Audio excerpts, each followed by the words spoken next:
જ્ઞાન શક્તિ, ક્રિયા શક્તિ ને ઈચ્છા શક્તિનું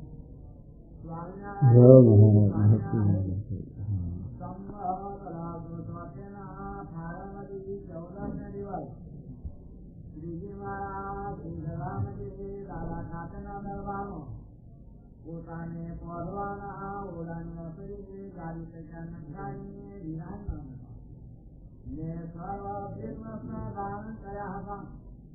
મને પોતાના મુખારિયાદ પરમ સદા નિર્દેશના હરિભક્તની સભા બેઠી હતી અને શ્રીજી મહારાજ કથા કરાવતા હતા. એ સમયે મોટા પરમહંસને પોતાની સમિતિએ બોલાવ્યા. પછી કથાનો અધ્યાય પૂરો થયો ત્યારે શ્રીજી મહારાજ બોલ્યા, હવે જેટલા મોટા મોટા સાધુ હોય તે પરસ્પર પ્રશ્ન ઉત્તર કરો. જેને પ્રશ્ન ઉત્તર કરો ત્યારે જેને જેવી બુદ્ધિ હોય તે જાણ્યામાં આવે.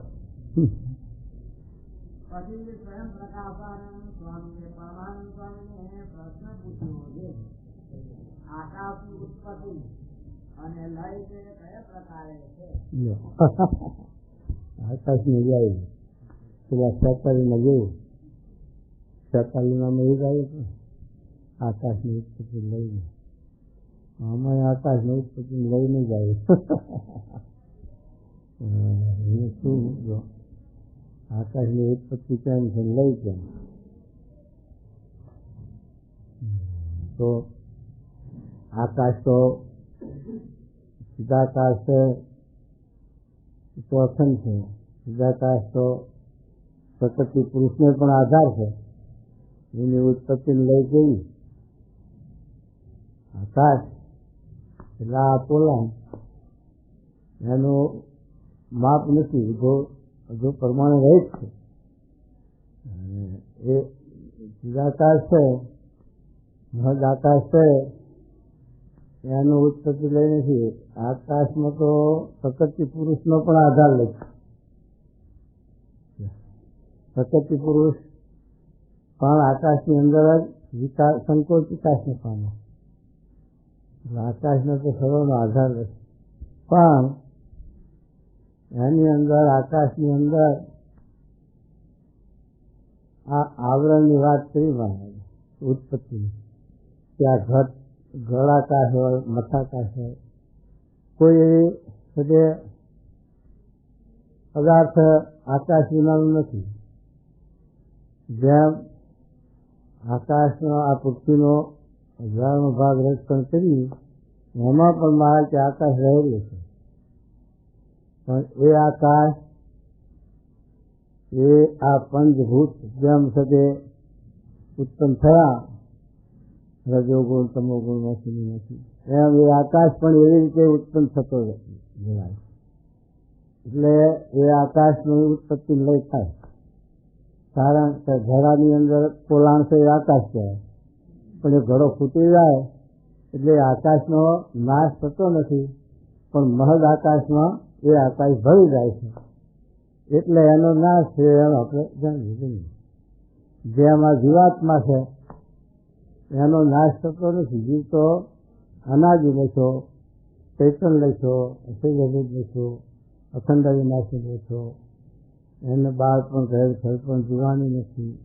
એવો જે આત્મા, પણ એ આત્માને પણ આ ઘટાકાશનો છે તે સંબંધી છે.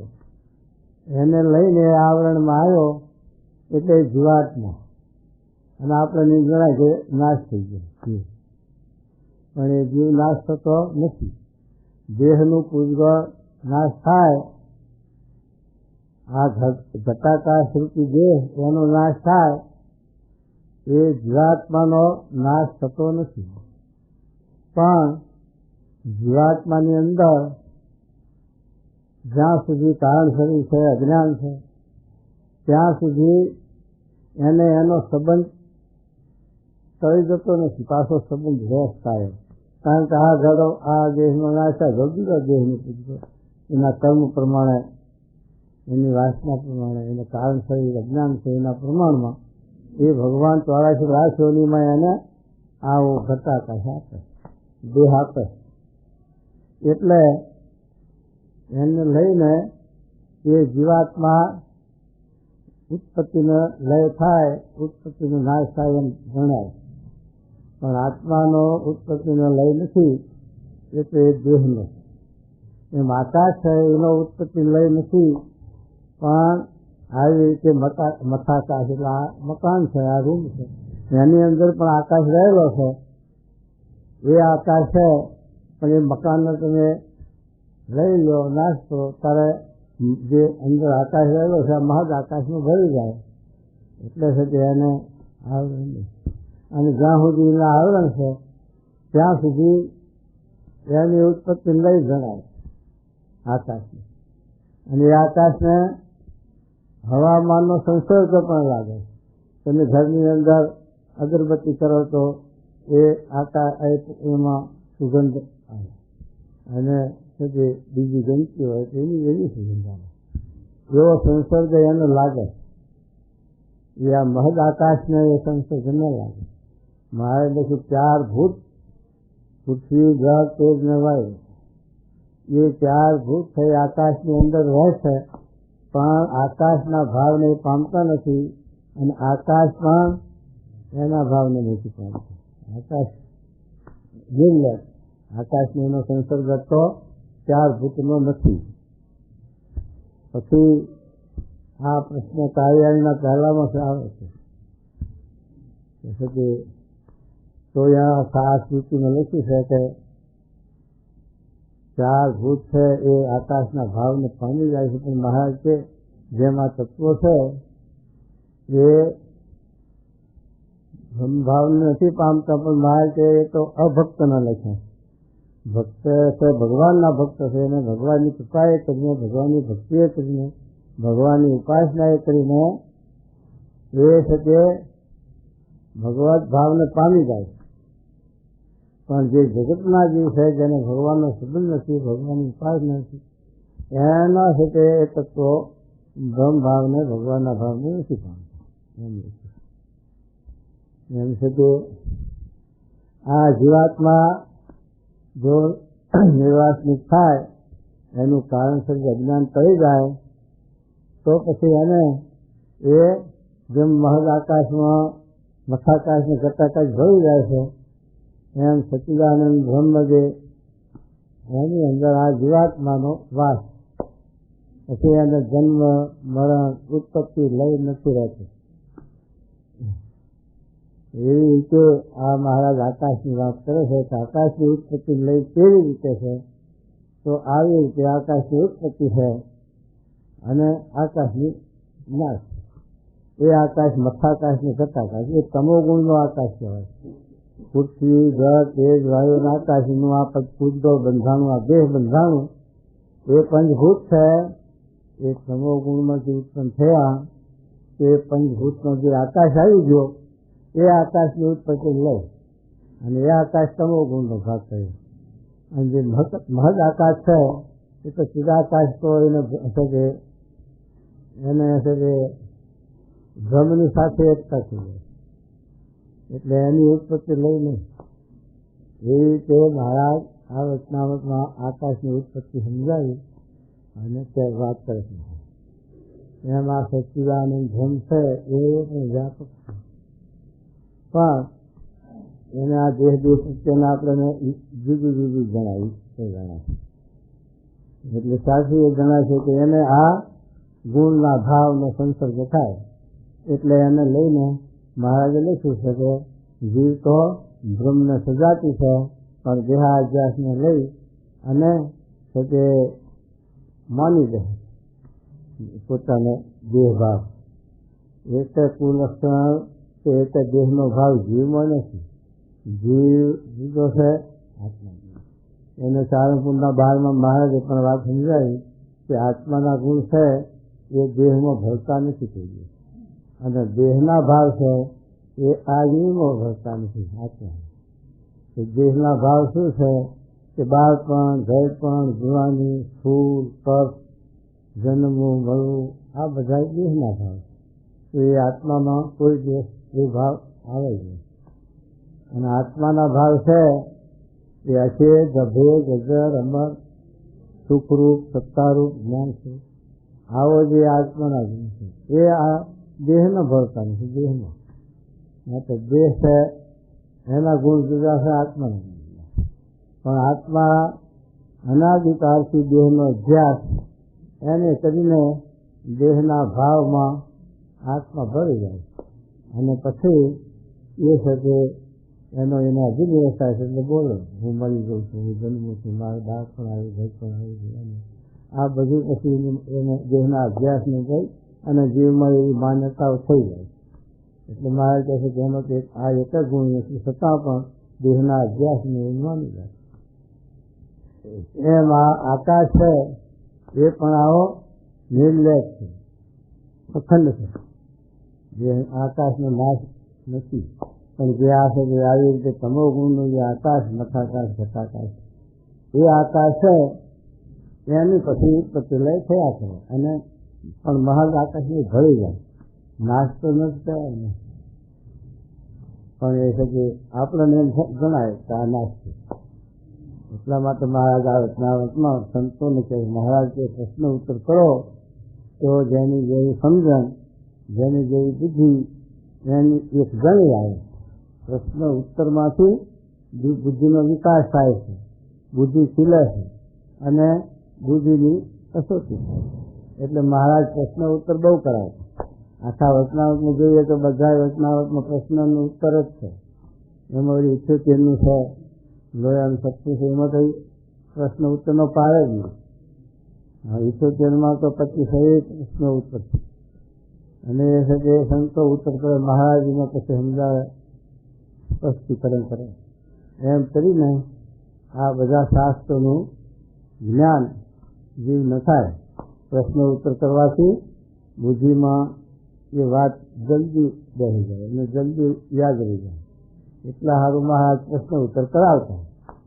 એટલે મહારાજે આપ કહ્યું કે પ્રશ્ન ઉત્તર કરો ત્યારે સ્વયં પ્રકાશાની સ્વામી કરી મહારાજના સંત હતા.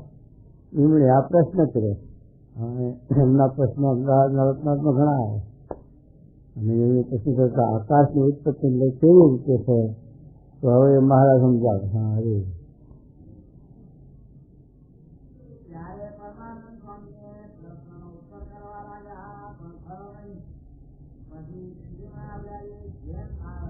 બાળક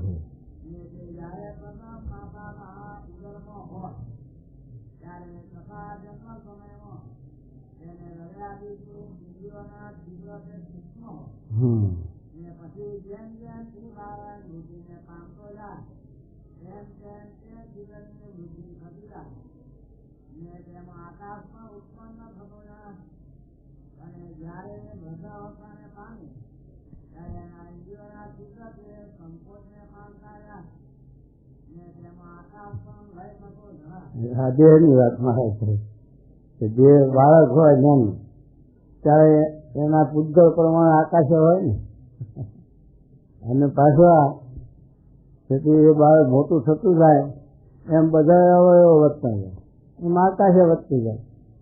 બધા અવયવો વધે ને, એટલું આકાશ એટલું કંઈ વધે છે. એનું પૂતગળ આખું શરીર મોટું થતું જાય એમ આકાશ મોટું થતું જાય.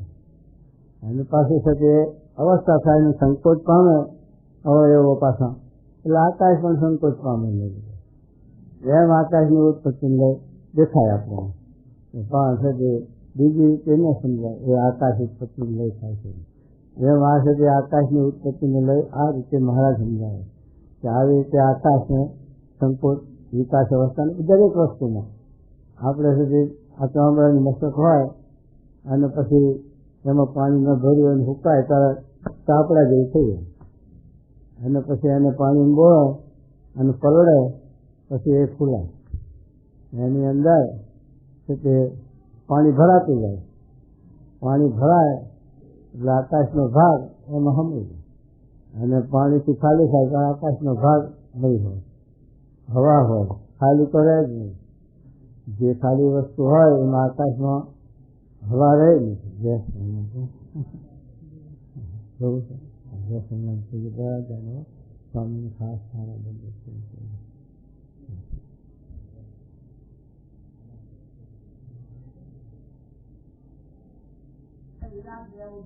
જો વિરાટની વાત કરી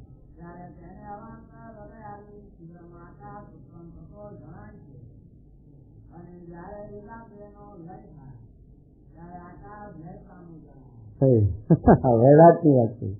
વૈરાટ તો આખું બ્રહ્માંડ, આ બ્રહ્માંડ છે એના 3 દેહ લખ્યા ને.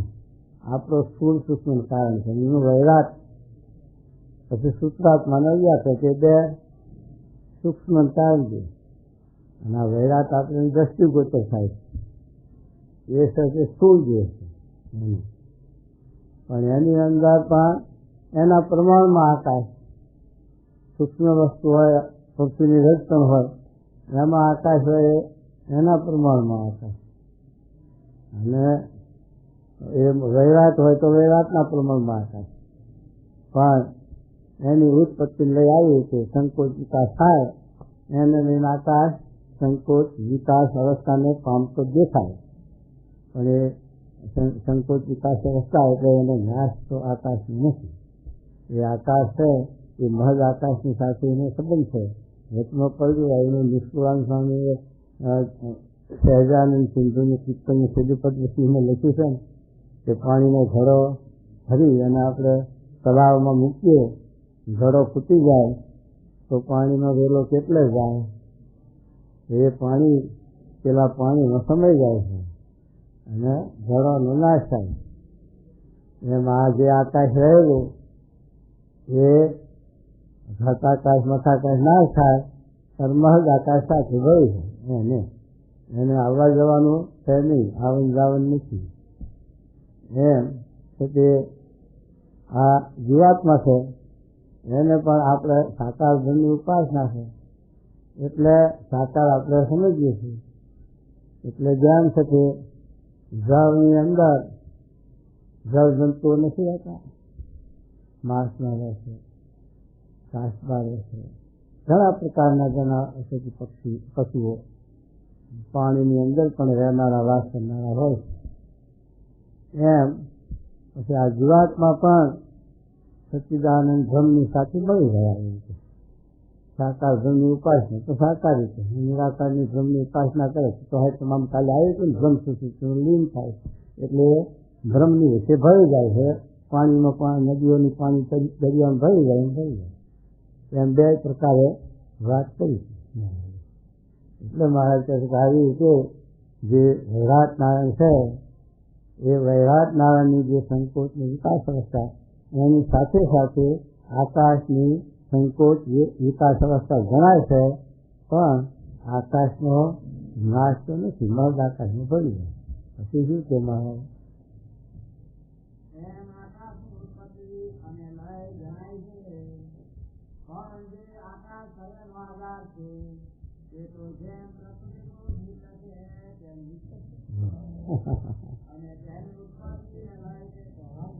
એની મહદ આકાશની ઉત્પત્તિ લઈ કહેવાય.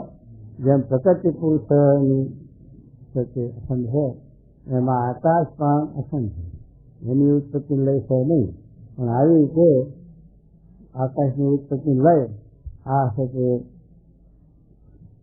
પદાર્થોને લઈને એની ઉત્પત્તિ લઈ દેખાય.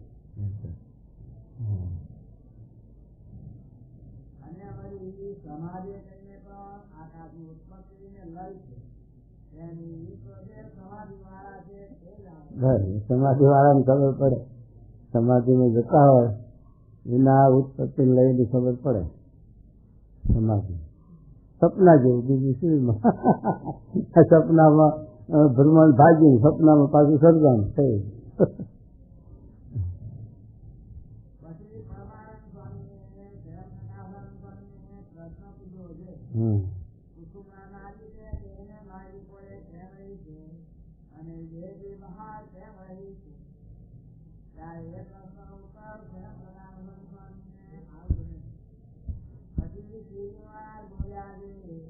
આ સુષુમ્ના નાડીની વાત જે કરે છે મારા, એ સુષુમ્ના નાડી કારણ કે આપણા શરીરની અંદર પિંડેથી બ્રહ્માંડ, એ જે બ્રહ્માંડની અંદર જે રીતે બ્રહ્માંડની આ રચના છે વૈરાટની, એ વૈરાટ મહત છે. અને આ વૈરાટ છે જે એ અલ્પ છે, એનું કારણ છે પેલું એનું કાર્ય, એટલે એના પ્રમાણમાં છે કે વૈરાટ અને આ દેહને એકતા છે. એટલે વૈરાટને જેમ આપણું મોટું ટાવર મેળવ્યું ને ઘડિયાળ, અને આ કાંડે ઘડિયાળો આવડી રહી છે, એની કળો અને એનું છે કે જે હલન ચલન એની કળો બધી એક પ્રમાણમાં, પણ પેલી મોટી કળો અને આમાં સૂક્ષ્મ નાનામાં છે કે જેમ હાથી છે, હાથીમાં અવયવો છે, અવયવો કીડીમાં અને પશુમાં મકોડામાં છે, છતાં પણ એમાં કેટલી બધી સૂક્ષ્મ રીતે ગોતી ભગવાન. અને પેલું મહત્વ એમ છે કે આ વૈરાટને અને આ દેહને એકતા બતાવી કે પિંડેથી બ્રહ્માંડ, પિંડમાં બ્રહ્માંડની અંદર આ સમુદ્ર બતાવ્યો, એમાં કુક્ષીમાં જળ બતાવ્યું, આ બ્રહ્માંડમાં જે નદીઓ બતાવી 99 નદીઓ, એમ આ દેહની અંદર નાળીઓનું પ્રમાણ આપ્યું. અને એ રીતે આ વૈરાટમાં સૂર્યચંદ્રની ગતિ આપી. એમ ઈંડા પિંગળા નાળી છે શરીરની અંદર, એ ઈંડા પિંગળા નાળીમાં સૂર્યચંદ્રની ગતિ છે એમ પ્રમાણ આપ્યું. અને એ રીતે આ વૈરાટની અંદર જે રચના છે બધી, કેટલી કરોડ દેવ છે, દેવના સ્થાનકો છે, એ પ્રમાણે આની અંદર પણ છે કે એવી રીતે દેવો રહેલા છે એમ છે કે શાસ્ત્રમાં પ્રમાણ આપ્યું. અને એમાં મોટા મોટા દેવતાઓના સ્થાનકો બતાવ્યા. જેમ આંખની અંદર સૂર્યનારાયણનો વાસ છે, જેમ કાનમાં દીપપાળનો વાસ છે, મનમાં ચંદ્રમાનો વાસ છે, બુદ્ધિમાં બ્રહ્માનો વાસ છે, એમ બધા અવયવોમાં મોટા મોટા દેવતાઓના સ્થાનક પણ ગણાવ્યા. આ દેહની અંદર પણ એ બધા દેવતાઓ એ રહ્યા છે. અને વૈરાટની ઉત્પત્તિ થઈ ત્યારે જ્યારે બધા તત્વોનું સમન્વય થયું, ત્યારે મહારાજે રચનામાં લખ્યું કે બધા તત્વોનું સમન્વય થયું, એની અંદર વૈરાટનો જીવાત્મા પણ આવ્યો, તો પણ વૈરાટ ઉઠ્યું નહીં. વૈરાટ ઉઠવા સમર્થ નથી. એની અંદર જ્યારે વાસુદેવ ભગવાને જીવાત્મામાં પ્રવેશ કર્યો, ત્યારે એ જીવાત્મા કાર્ય કરવાને સમજ્યો, જાગવાને સમજ્યો, ઉઠવાને સમજ્યો. એમ વખતે દેવ મહારાજ આ સમજાય. એટલે આ પિંડને બ્રહ્માંડને એકતા બતાવી. એમ બ્રહ્માંડની અંદર કે આ સુષુમ્ના નાડી છે, એ તેજનો માર્ગ છે, જ્ઞાનનો માર્ગ છે. એ આપણા શરીરની અંદર પણ છે, પણ એ જે પ્રાણાયામ કરતા હોય, યોગ સાધતા હોય, એને એની સ્પષ્ટીકરણ જલ્દી સમજાય, જલ્દી થાય. અને આપણાને સમજણે કરીને, જ્ઞાને કરીને, વિચારે કરીને આપણે જાણવા ઈચ્છીએ તો જાણી શકાય.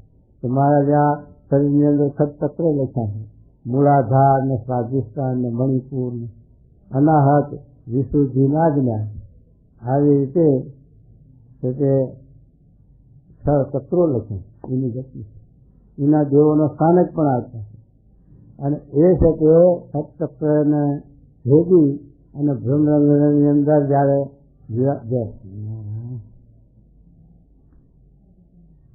જીવાત્મા જાય છે, ત્યારે ત્યાં સહસ્ત્ર કમળનું કમળ છે થશે. અને એથી પછી આગળ વૈરાટથી આગળ પછી તત્વોની આ ઉત્પત્તિ ને પ્રધાન પુરુષ ને પ્રકૃતિ પુરુષ ને પ્રકૃતિ પુરુષથી પર અક્ષરધામ અને પછી અક્ષરધામમાં રહ્યા જે પુરુષોત્તમ નારાયણ, એ આ સુષુમ્ના નાડી છે. એટલે જે તેજનો માર્ગ છે, એ જેમ છે કે આપણે આ મેળા ઉપર ચડવા અને ઉપર જવા માટે નિશાળીઓને ઉભો થઈએ છે, એમ આ ભગવાનના ધામને પામવાનો આ માર્ગ છે. સુષુમ્ના નાડી એ ભગવાનને પામવાનો માર્ગ છે, અને એ જ્ઞાનનો માર્ગ છે. અને જ્ઞાને કરીને આ જીવ આગળ વધીને પામે. ઉપાસના સમજાતી જાય, મૂળાધારનું દેવ જુદા, સ્વાધિષ્ઠાનના બે જુદા, મણિપુરના જુદા, એમ કરતે કરતે છેલ્લી સ્ટેજ જેમ આ બ્રહ્માંડની અંદર, આ વૈરાટની અંદર 14 લોક છે. એ 14મી લોકની ઉત્પત્તિ અને એનું કાર્ય કરનારા બ્રહ્મદેવ બ્રહ્મા છે. તે બ્રહ્માનું સ્થાનક 14 લોકમાં છેલ્લું સત્યલોક છે. એવી રીતે આ અનંત કોટીનું બ્રહ્માંડનું સર્જન કરનારા એવા જે પરમાત્મા પુરુષોત્તમ નારાયણ, એનું સ્થાન સૌથી ઊંચું એ અક્ષરધામ. અને આ સુષુમ્ના નાડીએ કરીને અક્ષરધામ પમાય છે. પણ એ શાસ્ત્રમાં લખી રાખ્યું હોય પણ સમજાય નહીં, એટલે એવા સત્પુરુષ પ્રગટ થાય તો એ આપણને એ માર્ગની દિશ હાથાવે અને એ માર્ગ આપણને સમજાય. એ માર્ગે કરીને આપણે ભગવાનના ધામને પામી શકીએ. એટલા માટે મહારાજે આ સુષુમ્ના નાડીની વાત કરી છે. આ સુષુમ્ના નાડી એવી છે, જ્ઞાનનો તેજનો માર્ગ છે. એ મહારાજ કહે છે કે બ્રહ્મરંધનથી આગળ પછી પ્રધાન પુરુષને, પ્રકૃતિ પુરુષને વૈરાગ એમ કરતા કરતા અક્ષરધામ સુધી આ તેજનો માર્ગ એટલે જ્ઞાન માર્ગ આપણને લઈ જાય છે.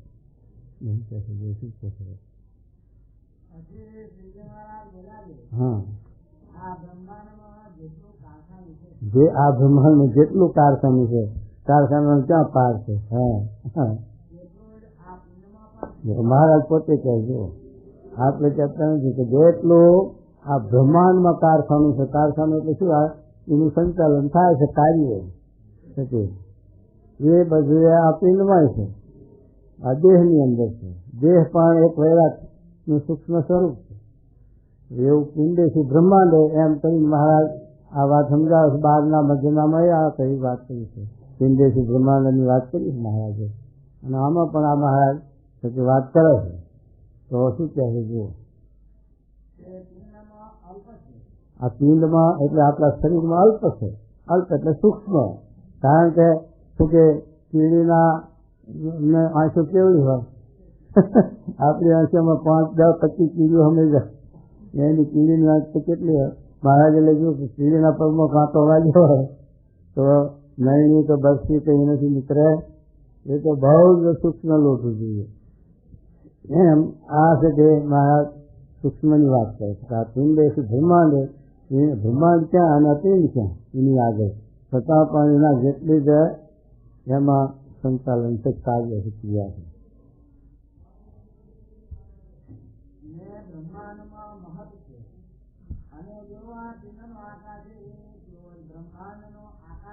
વાહ, હા,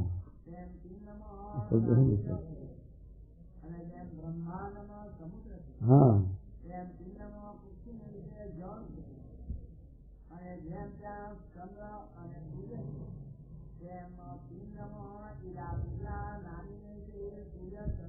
જો મહારાજે ઈંડાપુર નાડીની વાત કરી, જેમાં બ્રહ્માંડની અંદર સૂર્ય અને ચંદ્રની ગતિ છે, એવી આપણા શરીરની અંદર પણ ઈંડા પિંગલા નાડીમાં સૂર્યચંદ્રની ગતિ છે. એ જે પ્રાણાયામ થતા હોય, અષ્ટાંગિક થતા હોય, એના જલ્દી સમજાય. અને બીજાને તે સમજતા થોડીક વાર લાગે, પણ જ્ઞાને કંઈ સમજે તો સમજાય ખરું. તો આવી રીતે મારે કે પિંડેથી બ્રહ્માંડ, પિંડમાં છે એટલું બ્રહ્માંડમાં છે, બ્રહ્માંડમાં છે એટલું પિંડમાં છે. આ બ્રહ્માંડમાં દેવતાઓ રહેલા જ કેટલી કરો એવા દેહની અંદર પણ રહેલા છે. એ દેવતાઓના મોટા મોટા સ્થાનક પણ બતાવ્યા આપણે જોયું. એમ મનના ચંદ્રબાન, બુદ્ધિના બ્રહ્માંડ, મન બુદ્ધિ ચિત્તના વાસુદેવ ને રુદ્રના અહંકારના રુદ્ર, હાથના ઇન્દ્ર ને પગના ઉપેન્દ્ર, એમ બધા દેવતાઓના સ્થાનક પણ શાસ્ત્રોમાં ગણાવ્યા છે. આવી રીતે પિંડને ધર્મને એકતા બતાવી અને મહારાજ વાત કરે છે. જો શું કહે છે?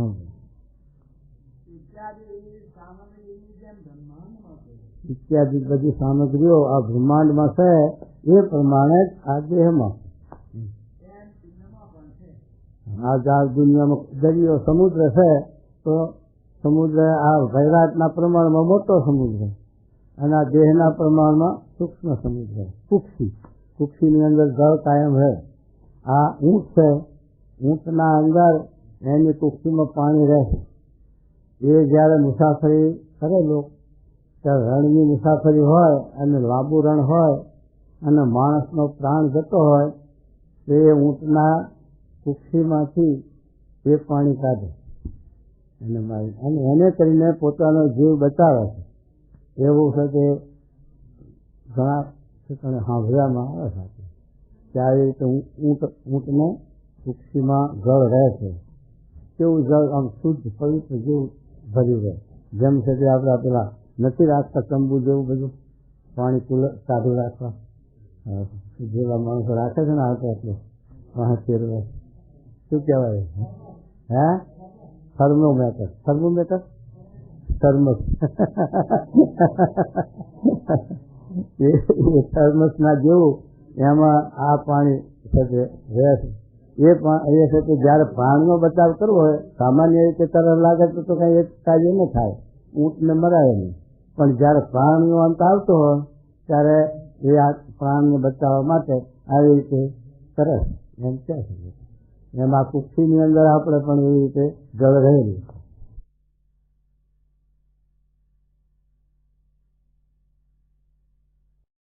આ પિંડમાં આપણી રચના છે એ બતાવે છે.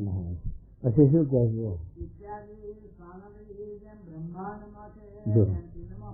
બ્રહ્માંડમાં છે એમ પિંડમાં છે. પિંડમાં જેથી કરોડ દેવતા બ્રહ્માંડમાં છે આપણા દેહમાં છે.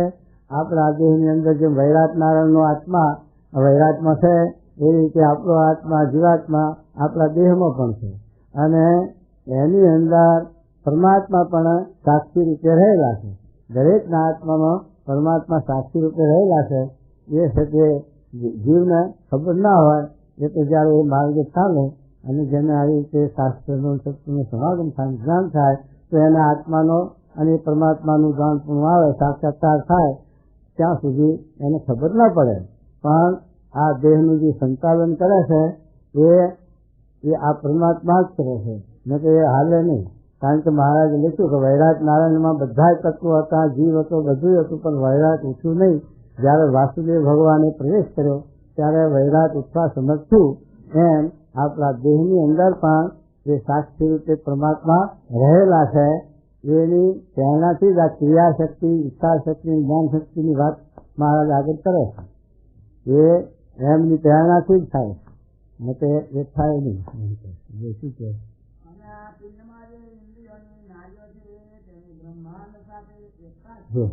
બ્રહ્માંડ સાથે એકતા છે, નારીઓની પણ શું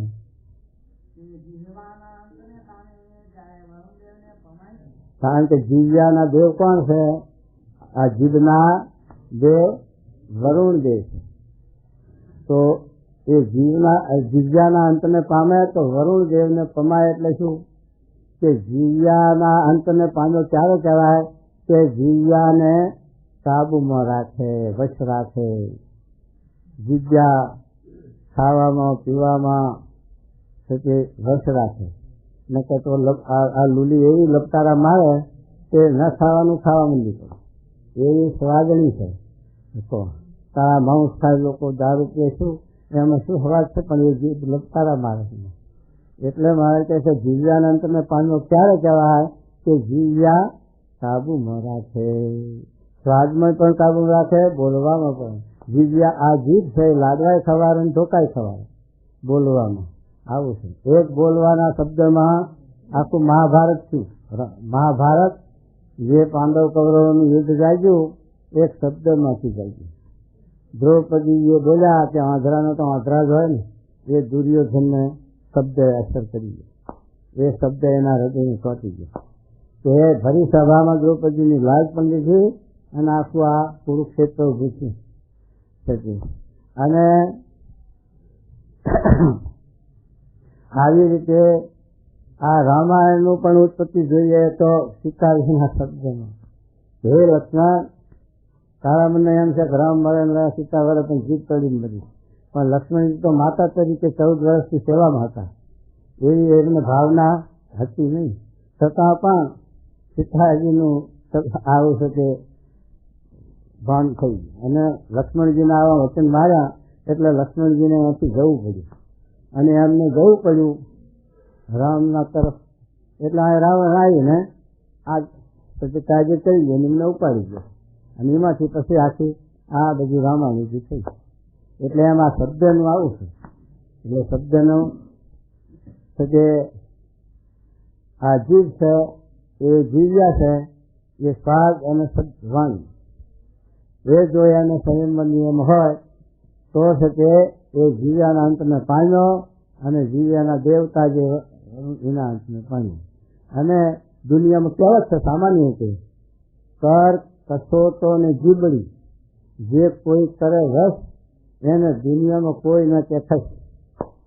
કર એટલે હાથ, હાથનો જે ચોખ્ખો માણસ હોય કે કોઈની પડી વસ્તુ પણ આજે પાછી કલરની ઉપાડે. એક કર કસોટો એટલે બ્રહ્મચર્ય, પોતાની પરણેલ સ્ત્રી વિના બીજી મા બેન દીકરી અને કોઈ ભાઈ બેન દીકરી સામે કુદસ્તી કરે નહીં એ છે તે કસોટાનો સાબિત કહેવાય. કર કસોટો પછી જીબડી, જીબડીને જે કોઈ છે કે રસ કરે એને આ દુનિયામાં કોઈ ખસકે એવું નથી. કારણ કે એને કોઈ છે કે આ કોઈ આવે ના આવે ને છે ને આવે દેખાય પણ એ છે કે એમાં જો છે તે શીખતા હોય તો એને લઈને બધું આવે દુઃખ ના આવે ને બધું. એટલા માટે મહારાજ આ શું કહે છે કે આવી રીતે ઇન્દ્રિયને જીતવામાં જો દિવ્યા ઇન્દ્રિયને જીતે તો દિવ્યા ઇન્દ્રિયના દેવતા વશ થાય. એ રીતે આંખના કાનના બધાના દેવતાઓનું ગણાવે છે. હવે સાંભળો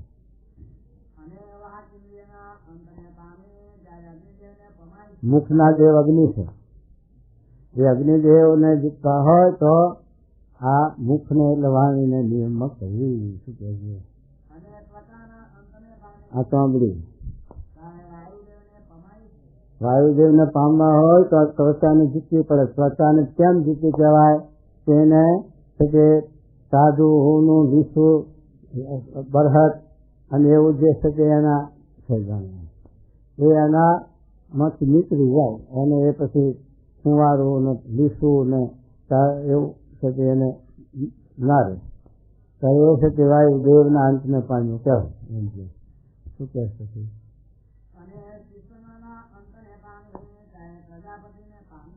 વિષ્ણુના અંતને પામે પ્રજાપતિ પામે. ઇન્દ્રના દેવ હાથના દેવતા ઇન્દ્ર છે તે હાથ છે તે જીતે તો છે તે ઇન્દ્રદેવને પમાય.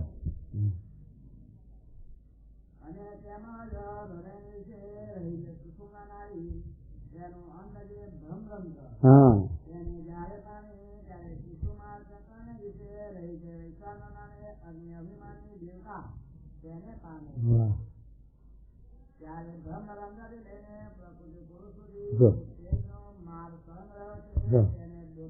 મહારાજે કહ્યું કે જયારે છે તે આ ખટ ચક્ર ભેગી અને પ્રાણાયામ વાળો એટલે અષ્ટાંગ યોગ સાધવા વાળો હોય સમાધિ વાળો હોય એ આ ખટ ચક્ર ભેગી મૂળાધાર સ્વાધિષ્ઠાન મણિપુર અનાહત વિશુદ્ધિ આજ્ઞા આ આજ્ઞાનું સ્થાન છે. આ બ્રહ્મરગ્નિ છે. એને ભેગીને પછી પ્રધાન પુરુષ પ્રકૃતિ પુરુષ અને તે પરક્ષ ધામ ત્યાં સુધી આ તેજનો માર્ગ છે, જ્ઞાનનો માર્ગ છે તેને પામે છે.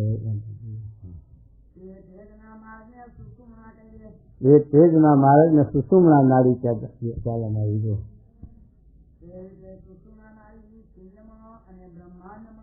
જો એ પિંડમાં રહી છે અને બ્રહ્માંડમાં રહી છે. એ પિંડમાં રહી છે અને બ્રહ્માંડમાં રહી છે એના એકતા બતાવે. અને એ સુષુમ્ના નાડીને પામે ત્યારે છે તે ભગવાનના પદને પમાડે અને ભગવાનના પામી શકે એમ છે.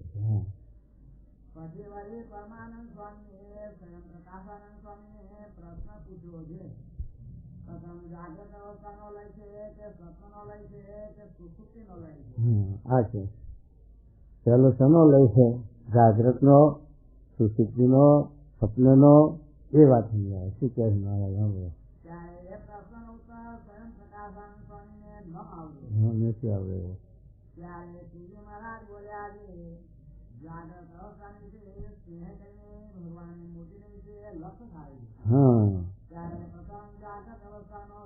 જો આ જાગૃત નો લય બતાવ્યો. જયારે ભગવાન નું ધ્યાન કરે, ભગવાન ની અંદર લક્ષ્ય થાય ત્યારે પોતાનું ભાન ભૂલી જાય છે.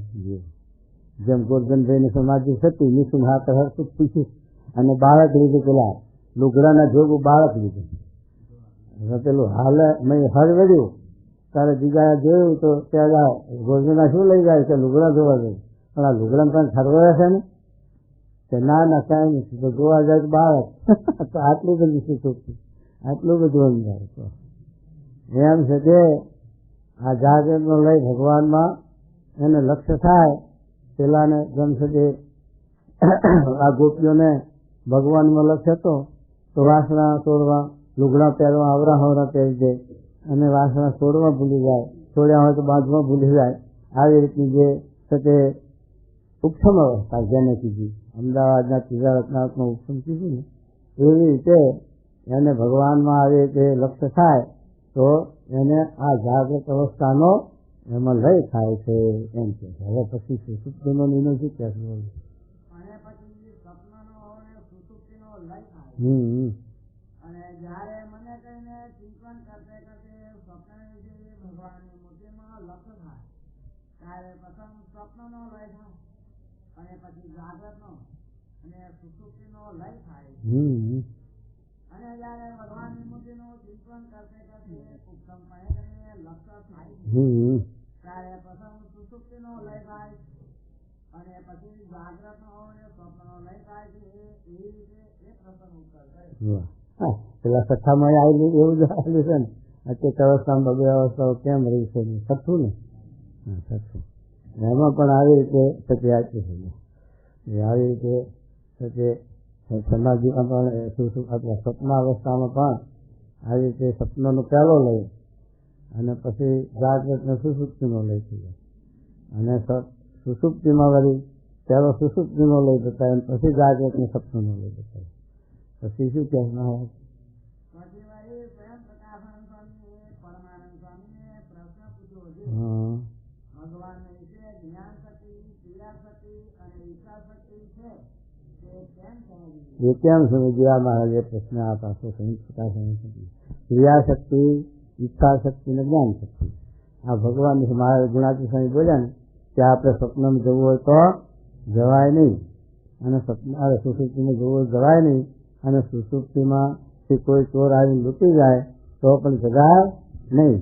એ ભગવાનની પ્રેરણાથી જાગૃતિને સપને અવાસ આવે ત્યારે એમ કહેવાય કે પેલા વડતાલનું સત્તું છે ને એમાં આ પ્રશ્ન છે કે જો તો પછી ભગવાનને માથે આ દોષ આવે આ જીવ શુભ ને અશુભ કરે છે એ મહારાજે પણ એ વાત સમજાવી દીધી આપણને કે જેમ છે કે વરસાદ છે અને પૃથ્વી છે, પૃથ્વીમાં બીજ રહેલા છે અને એના ઉપર વરસાદ થાય એટલે બીજ ઉગી નીકળે છે.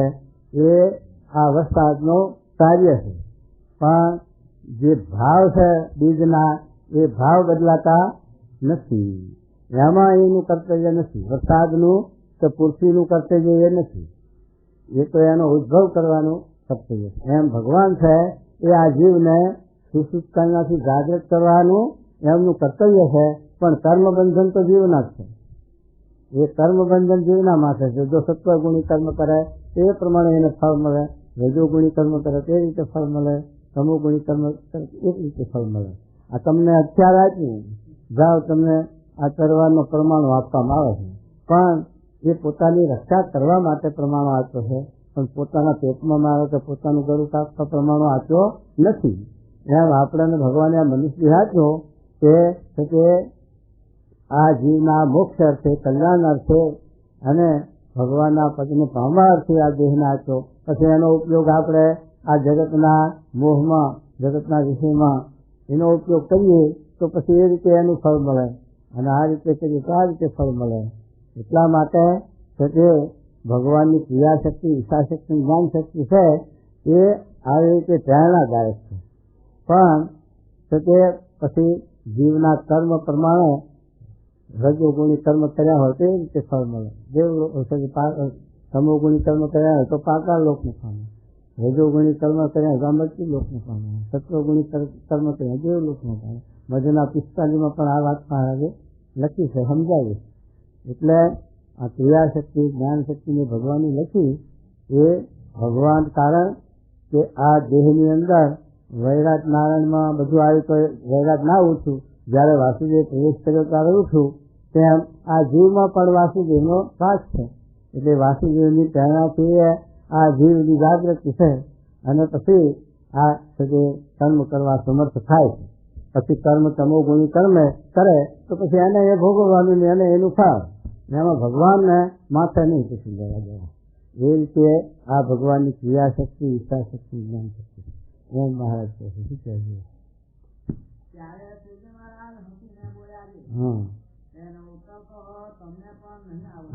પ્રશ્ન તો કર્યો તમે, પણ આ ઉત્તરમાં તો નજર નહીં પડે. સાચી વાત છે, નજર પડે એવી નથી તો ભગવાન વાત કરે એટલે આપણે સાંભળી લેવાની, બાકી સમજવી અઘરી.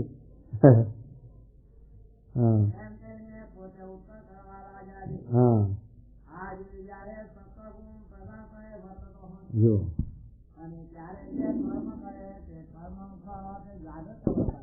જાગૃત સત્વગુણમાં વધતો હોય એ વખતે જે કર્મ કરે એ જાગૃત અવસ્થા. એટલે શું કે સત્વગુણમાં જાણપણું છે અને જાણપણામાં રહી અને પોતાને બંધન થાય, પોતાને છે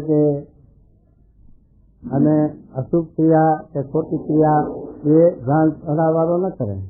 જાગૃત અવસ્થાવાળો કલરની દુકાનમાં પહેરે જ નહીં, કારણ કે એ છે જાણે છે કે આ રસ્તો મારો નથી.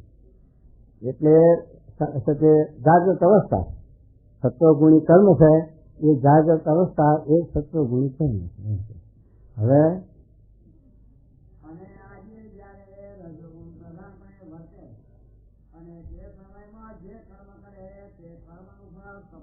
આ સપનો અવસ્થા, સપન એટલે સપનાની અંદર જેમ સજી માણસ જાય એમ આ સપન અવસ્થા છે એ આ રજોગુણનું કર્મ છે.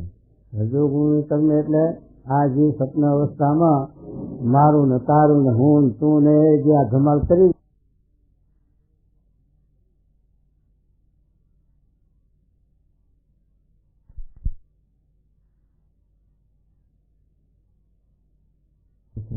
અને સપન અવસ્થા જેવું છે. કારણ કે જીવને એ સપન અવસ્થા વહેતી હોય ત્યારે આ રજોગુણ આવે અને રજોગુણ આવે ત્યારે પછી એને સત્વગુણનું કર્તવ્યનું ભાન ન રહે. એ તો સત્વગુણમાં ન જાય, એ સત્વગુણને ઝૂલવાડી દે. રજોગુણ આવે ત્યારે જેમ ભજી હતા સત્વગુણમાં હતા, ભગવાનની ભક્તિ પૂજા પાઠ બધું કરતા, પણ રજોગુણમાં આવી ગયા મરલાના વિશે એક થયું તો છે તે પેલા સત્વગુણ ભૂલી જાય અને રજોગુણી કર્મમાં આવી ગયા તો મૃગનો અવતાર લેવો પડે. માટે એ સ્વપ્ન અવસ્થા છે અને રજોગુણ છે. તો પછી હવે શું કહે જો મહારાજ?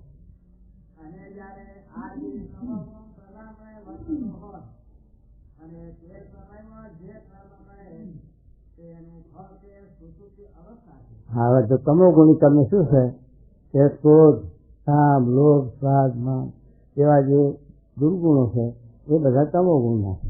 અને સતે જેનું જે કર્તવ્ય ના હોય, બ્રાહ્મણ હોય એનું કર્તવ્ય નથી, દારૂ પીવો છતાં પીવાય તો સુસુપ્ત અવસ્થા જ છે, એ ઊંઘમાં જ છે. એ એનું કર્તવ્યનું ભાન ભૂલી ગયો એટલે પછી એ સુસુપ્ત અવસ્થા. અને સુસુપ્ત અવસ્થા એટલે તમોગુણ. સુસુપ્ત અવસ્થા એ તમોગુણમાં 2000 ભય હોય પણ બાજે ત્યારે હામાં ધોકા ઉપર ઓળખાશ જો આ તમોગુણ વસ્તુ એ વખતે એને એ પોતાનું ભાન ભૂલી જાય કર્તવ્યનું.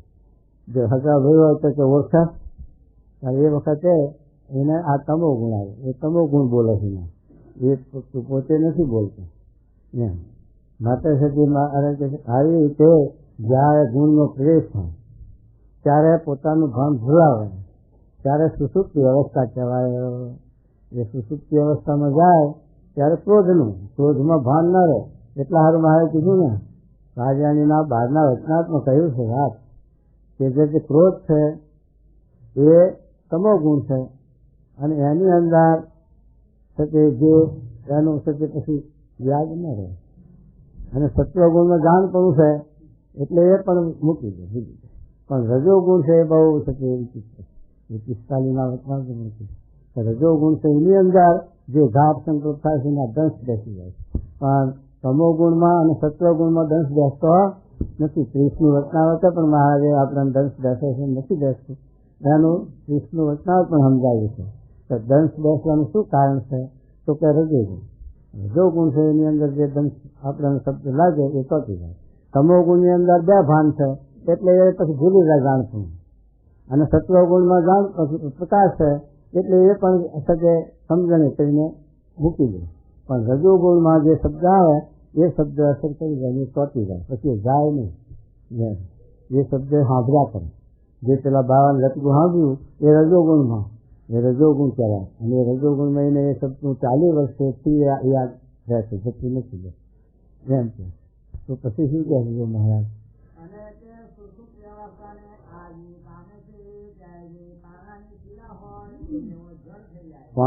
પાણાના શિલા જેવો જળ થાય છે, એટલે શું? ચૈતન તો છે જ, એ તો હાલે ચાલે બધું છે, પણ જળ જેવો એટલે અજ્ઞાન, મૂરખ, જડતા, કશું સમજે નહીં. એનું નામ જડ થઈ જાય, એનું નામ અજ્ઞાન. એટલે પથ્થરની શિલા જેવો થાય છે, એટલે જેમ પથ્થરો જડ છે અને હાલે ચાલે નહીં, એવી રીતે જડ નહીં, પણ સમજી ન શકાય એટલે જડતા. પેલો ચૈતન આત્મા છે, કંઈ પથરા જેવો થઈ ન જાય. એ તો ચૈતન છે, એ તો છે જ, એ તો હાલે છે, ચાલે છે, ખાય છે, પીવે છે, બધું કરે. પણ એનામાં આવી જાગતા આવી જાય, અજ્ઞાન આવી જાય, એટલે કંઈ પણ સમજે નહીં, સતસતનો વિવેક કે કોઈ જાતનું ભાન નહીં. એ છે તે પાણાની શિલા જેવો થઈ ગયો, જડ થઈ ગયો. એવો આ જીવાત્મા જડ છે, મારે છે અજ્ઞાન છે જીવાત્મામાં, એટલે જડતા છે. પણ જ્યારે છે કે આ વૈરાગની નારાયણની વાત કરી, તો આપણી જીવની તો છે વાત કરી, એમાં વાસુદેવ પ્રવેશ કર્યો ત્યારે છે કે એનામાં આ જાગૃતિ આવી નથી. એ પાણાના શિલા જેવો જડ, એમાં આપણો આ જીવાત્મા પણ અજ્ઞાન એવો જડ જેવો. પણ એની અંદર વાસુદેવનો પ્રવેશ, એની અંદર એને લઈને આ ક્રિયાશક્તિ, જ્ઞાન શક્તિ, ઈચ્છા શક્તિ, એને કર્તવ્યનું ભાન થાય, ને કે ભાન થાય નહીં. શું કહે?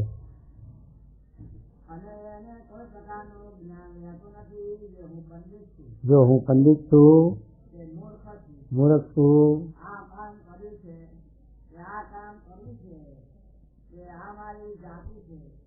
આ મારો વર્ણ છે, કે આવો મારો આશ્રમ છે, કે આ મારું નામ છે, કે આ મારું રૂપ છે, કે હું દેવ છું, કે હું મનુષ્ય છું, કે હું બાળક છું, કે વ્રત છું, કે ધર્મિષ્ઠ છું, કે પાપિષ્ઠ છું, ઇત્યાદિ કોઈ પ્રકારનું જ્ઞાન રહેતું નથી. આ જડતા લે, આ એક જાતની ઉપસમ, પેલી જ્ઞાનની ઉપસમ છે, ભગવાનમાં વર્તી જોડવાની ઉપસમ છે, અને આ જડતાની ઉપસમ છે, અજ્ઞાનતાની ઉપસમ છે.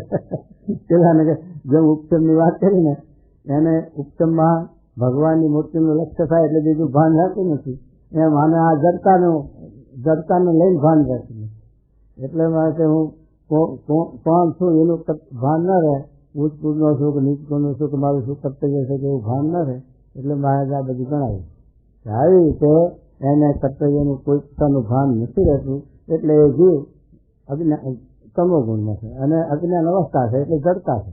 એટલે પાણાને શિલા જેવો જળ એકદમ છે. તો પેલા સૂર્યના કિરણની ઉપમા આપી છે ને આત્માને, ત્યારે મારે શું કહે કે સૂર્યનું કિરણ છે એ તો જળ છે, એને આપણે આંકડી લગાડીએ તો એ કિરણ આગુ પાછું થતું, અને કીડી જતી હોય ને જો આંકડી કરીએ તો આવડી હાલે. માટે આત્માને જાણપણું છે, પેલા કિરણમાં જાણપણું નથી, પણ એવું તેજોમય છે, એટલે એને એની ઉપમા આપી છે. આમ તેજ સજાતી પણ એટલા માટે ઉપમા આપી, પણ એ કિરણમાં અને ચૈતન્ય આત્મામાં ઘણો ફેર છે.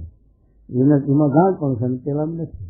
એમ આ પણ જે છે તે અજ્ઞાન છે અને જડતા છે, એને જ સુસુપ્તિ અવસ્થા કીધી, અને એને પોતાના કર્તવ્યનું ભાન રહેતું નથી. એમ છે.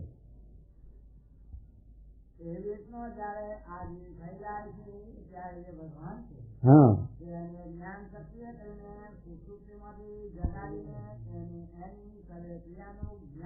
આપણે જોઈએ તો આપણે ઘેર હોઈએ તો આપણને આ વાત આ લાઈનની ખબર હતી.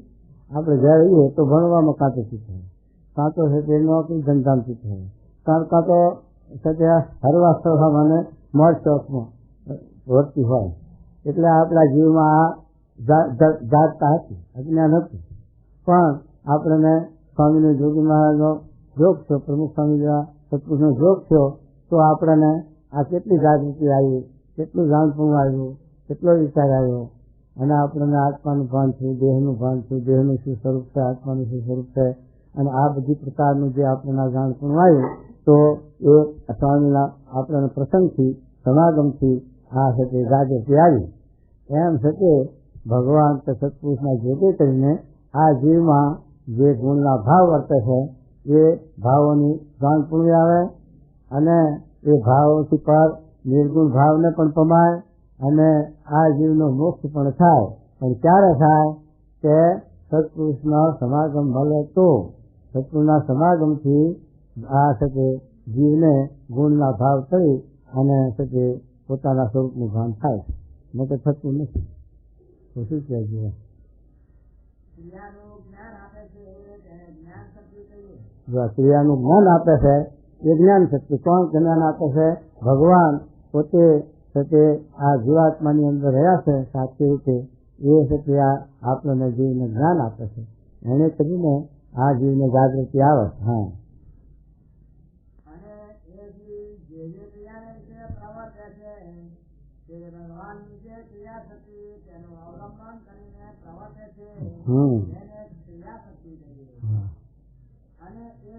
એ જે કોઈ પદાર્થની ઈચ્છાને પ્રાપ્ત થાય છે તે પરમેશ્વરની ઈચ્છા શક્તિને અવલંબને કરીને પ્રાપ્ત થાય છે, તે ઈચ્છા શક્તિ છે. અને એ જીવને જાગ્રત, સ્વપ્ન ને સુષુપ્તિ એ 3 અવસ્થા ભોગવાય છે. તે કેવળ કર્મ કરીને નથી ભોગવાતી. તે તો એને કર્મના ફળ પ્રદાતા જે પરમેશ્વર તે જીવને જયારે કર્મને ભોગવાડે છે ત્યારે ભોગવે છે. તેમ આ જીવ જયારે જાગૃત અવસ્થાના ફળને ભોગવતો હોય ત્યારે ઈચ્છા છે મારે સ્વપ્નમાં જવું છે, તો એની વચ્ચે સ્વપ્નમાં જવાય. અજ્ઞાત મહારાજના શબ્દો ઉપરથી બોલ્યા છે કે આ જીવને સપના જવું હોય તો જવાય નહીં, સુસુપ્તિમાં જવું, ઊંઘમાં જવું હોય તો જવાય નહીં સ્વતંત્ર. અને ઊંઘમાં ગયા હોય અને ચોર આવીને લૂંટી જાય તો પણ જગાય નહીં, જો ભગવાનની પ્રેરણા ન હોય તો. ભગવાનની પ્રેરણા વિના ઊંઘી ગયા હોય તો લૂંટી ના જાય તો ખબર ન પડે. એવી આ સુસુપ્તિ અવસ્થા છે. પણ એની અંદર ભગવાન એને જાગૃતિ આપે છે, પછી એ શક્તિ જાગી જાય છે. તો શું કહે છે? માટે જે ફળ પ્રદાતા જે પરમેશ્વર તેની વૃત્તિઓને રૂંધી રાખે છે. અને સ્વપ્નમાંથી જાગૃતમાં આવવાને ઈચ્છે તો જાગૃતમાં અવાય નહીં, અને સુસુપ્તિમાં પણ જવાય નહીં. આ જીવનું કર્તવ્ય પણ કાંઈ પણ નથી. કારણ આપણા આગળ છે જે ભાણું પીરસે અને દૂધ પાક ને શિક્ષણ પૂરી પાછી બધી ભાણું પીરસી હોય, પણ એ ખાવું અને ખાવા જવું એ ભગવાનના હાથની વાત છે. કારણ કે એવી રીતે આપણે ભાણા ઉપર બેઠા હોય અને પછી 105 ડિગ્રી ચડી જાય તાવની, તો એ ભાણું પછી આપણને હાથ નાખવો ગમે ખરો? અને કદાચ નું છે કે એ ભાણા ઉપર બેઠા હોય અને આ હાથ જ આવી તો પછી એ ભાણું આપણાથી થઈ શકાય ખરું? માટે ભોગવવા દેવું, ભોગવવું એ પણ પરમાત્માના હાથની વસ્તુ છે. આ જીવ સ્વતંત્ર નથી. જીવ સ્વતંત્ર હોય તો છે કે પોતે ધાર્યું એ કરી શકે, અને જીવ પરતંત્ર છે, ભગવાન સ્વતંત્ર છે. અને ભગવાનના હરાયા વિનાનું સુખ પાંચું હાલતું નથી. પણ જીવને અજ્ઞાનમાં લઈ અને માની બેઠો હું કરતા છું, હું કરું છું, મેં કર્યું. પણ એ કર્તવ્ય ભગવાનનું. કોઈ પણ માણસના મનસુબા પૂરા થતા નથી. રાવણ હતો એનું 1,80,000 વર્ષની આવી, અને એના મનસુબા હતા એ મનસુબા એના પૂરા થયા નથી. તો આપણે તો અલ્પાયુષ છે. ઘડીક આપણે ખબર નથી કે આંખ નીકળે શું છે, જરાક આંખ સાચીને દુખાવો થયો નિજાસમાં મિલાવે આંખો નીકળે હાલ્યા. એટલે એ આપણે ભોગવા રહીશું એ આપણે ખબર નથી. એ મનુષ્ય એ ન જાણવાથી હું જ કરે, અહમ કરે. ગાડા હાથે કૂતરું જાય તો ગાડું કે હું તાણું, પણ ગાડું તાણનારા તો ધોરી બજ્યા જુદા છે. એમ આ કાર્ય ભગવાનનું છે, અને માણસને જેટલું ભગવાન માણસનું ચાલવા જ એટલું ચાલે, સ્વતંત્રપણે કાંઈ પણ કરી શકે નહીં જીવ. શું કહેજો? અને સુસુપ્તમાંથી સ્વપ્નમાં તમને જાગૃતમાં અવાય નહીં. હા જ્યારે જે કર્મના ફળના ભોગવનારા પરમેશ્વર છે, તે એની અવસ્થાના કર્મ ફળને ભોગવાવે તે જ ભોગી શકે. વાહ. પણ એ જે પોતાની ઈચ્છાએ કહીને અથવા કર્મે કરીને કર્મના ફળને ભોગી શકતો નથી. આપણા હનુમાનજી હતા, મહાન ભક્ત હતા, મોટા ભક્ત હતા, અને એમનો મનસુબો હતો કે આપણે નેરોબી જઈ અને આ દીકરા જે છે એના કોઈ સંબંધો છે એનું છે કે હવે હમેથી લઈએ કામ. એવા સંકલ્પથી પોતે સાથે અહીંથી નીકળ્યા તો મુંબઈથી એરોપ્લેનમાં બેઠા તો વચમાં એડન બંદર આવ્યું. ત્યાં જતો રહ્યો કે આ ચાલ થઈ ગયું તો ના જ્યાં નેરોબીમાં કે ના જ્યાં વચમાં એડનમાં દેશ ઉતારી દીધો. એરોપ્લેન વાળા પછી જ્યારે સબ થાય ત્યારે ન રાખે, પછી ઉતારી દીધું સ્ટેશને. પછી વિનોદ હતો નેરોબી, એ પ્લેનની કંપનીમાં નોકરી કરતો અને કરે છે હજી એને. એ પ્લેન પછી ચાર્ટર લઈ અને એડનથી એના બાપાના શબ્દને લઈ ગઈ અને નેરોબીમાં અગ્નિ સંસ્કાર કર્યો. પણ કહેવાનો હેતુ શું છે કે જો એ મનસુબો એમનો આવો હતો, એ મનસુબો એમના હાથમાં પાર પાડવાનો નથી. એવી રીતે લાલબહાદુર શાસ્ત્રીની જોયું આપણે, ઘેર 4 દીકરા અને બધો વૈભવ, પણ બહાર ગયા હતા ત્યાં શકે એને થઈ ગયું. જો મોહનભાઈ રાઠોડ આપણે મોટા એન્જિનિયર અને શકે સ્વામી જોગી બાપાએ કીધું પ્રવચન કરો, એ ઊભા થયા, પ્રવચન કર્યું, બધું કર્યું, સાચું બહુ બોલતા રામાયણ. પણ પછી કે પ્રવચન કરીને આમ બેઠા બાંકડા ઉપર, ત્યાં સુધી અઠવાડિયે આમ થઈ જતા રહે, બોલતા થાય.